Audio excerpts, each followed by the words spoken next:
అందరికీ నమస్కారం. ఏదో ప్రచార పేరు లేదండి, విజయ పేరులా ఉంది నాకైతే.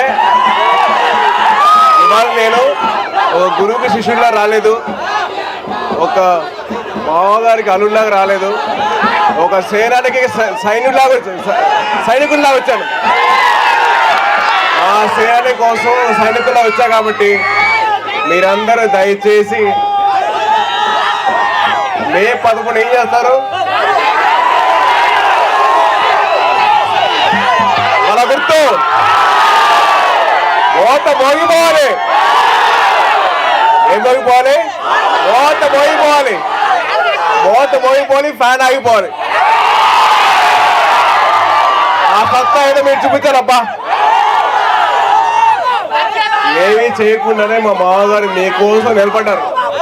మీరు ఒక్కసారి మీ గడప దాటి వచ్చి మీ ఓటు వేయండి, రాజు క్లాసుకి ఓటు వేయండి. మీకోసం నిలబడతారు. ఆయనకంటే ముందర మేము ఉంటాం. మీరుంటారా? వినపడలా ఉండంటే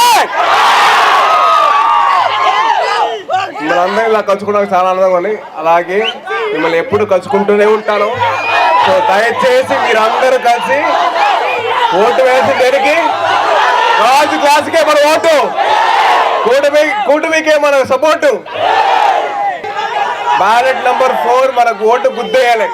థ్యాంక్ యూ. మెగా మేనల్లుడు సాగరం దేవిగా మాట్లాడాలని కోరుతున్నాను.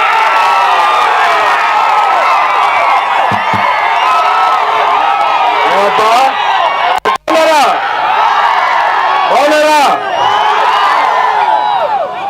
మన గుర్తు ఏంటి? మన బ్యాలెట్ నంబర్ ఏంటి? మనం ఓటు ఎవరికి వేస్తాం?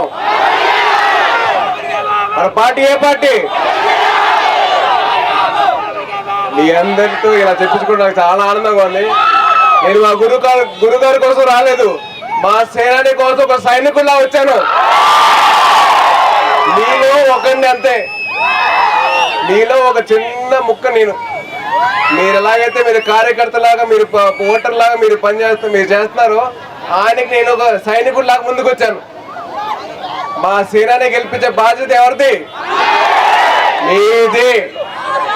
మీరు నొక్కే నొక్కుడికి ఈవీఎం బద్దలైపోవాలా, ఫ్యాన్ ఆగిపోవాలా? Thank you so much. గుర్తండి ఓట్లు.